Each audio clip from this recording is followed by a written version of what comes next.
Join us on the show right now, Jim Manley, attorney for Students for Concealed Carry on Campus out in Colorado. Jim, thanks for coming on the show tonight.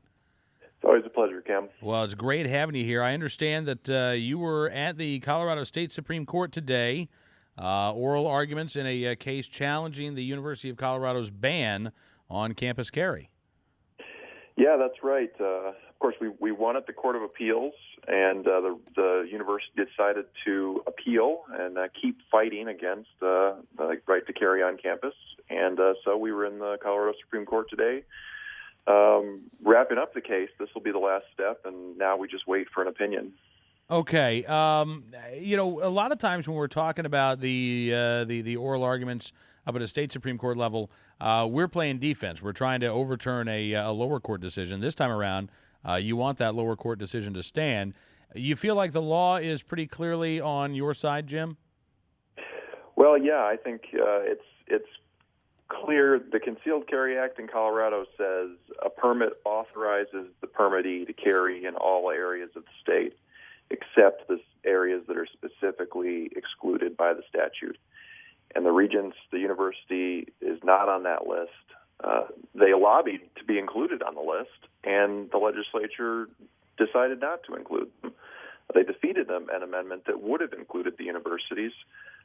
So it's crystal clear. The Concealed Carry Act was intended to create one statewide rule, and it covers universities just as it covers every other part of the state. What is the University of Colorado's argument? I mean, given what you just said, that the areas that are exempted are spelled out specifically, and that they lobbied for this exemption, they didn't get it. What leg does the university have to stand on right now? Yeah, well, I guess the university's argument is that all areas of the state does not include universities because the law does not say universities explicitly. It's kind of it sounds like a silly argument, and given the law in Colorado, it is a silly argument. For a while there, the Supreme Court held to that rule that the General Assembly needed to refer to the regions, the universities explicitly. But about 20 years ago, they changed course and said, when the legislature says statewide, they mean statewide, including universities. So it's not a bad argument. It's just 20 years too late. So interesting. I was looking at a story from the Huffington Post earlier today, and it's interesting, Jim. The only arguments that they make in support of the university's position, they've got a spokesman for CU, Ken McConnell, who says, "We believe the regents are the ones who are closest to what the needs are of the campus, what the learning environment ought to be." And that's fine if they believe that, but again, that sounds like a question for the legislature. And then you've got Tom Mauser of Colorado Ceasefire, who back in 2008 said, quote, "Our college campuses should be safe havens. If having more guns in an area made us safer, we should be the safest nation in the world, and we're clearly not." Now, I would point out that campus carry at Colorado State University has been in effect since, 2004? 2003. 2003, and the crime rate has dropped on campus during that time period. And I've not heard of actually any Colorado campus, because now the community college system around the state, as I understand it, has accepted that campus carry is allowed. And again, I've not run across any news stories indicating that there have been any problems there, Jim. No, that's right. I mean, it really boggles the mind that we're in Colorado, where we've had the Colorado State University at all its campuses recognizing the right to carry for what's going on 7 years now. Yeah.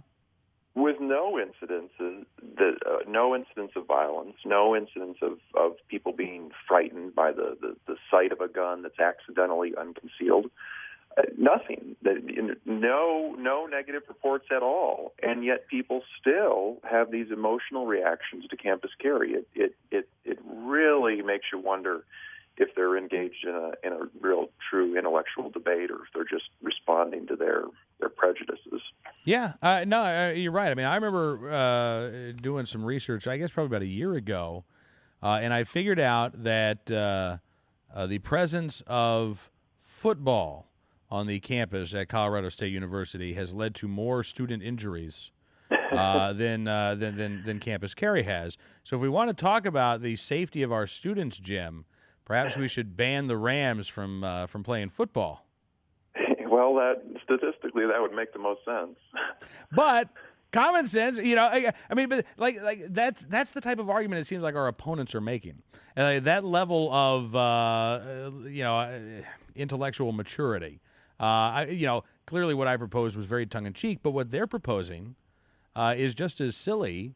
Only they're absolutely serious. They really think that by making a campus quote unquote gun free, that they can somehow prevent bad guys from engaging in criminal activity on that campus. Well, yeah. Well, and I would submit that what they're proposing is even worse than banning Rams football, because as much as folks love their football, I've never heard of a football game saving someone's life or preventing a sexual assault. Yeah. And that's the power that concealed carry gives to the powerless. Well, absolutely. So when do you think we'll see an actual opinion from the Colorado State Supreme Court? It's anyone's guess. It took the Court of Appeals in this case about a month. So my guess would be at least a month, potentially longer. 3 to 6 months would probably be a more conservative estimate. All right. Well, Jim, thank you again, sir, for coming on the program, and look forward to talking again soon. Great. Have a great night. Jim Manley, Colorado attorney representing students for concealed carry on campus.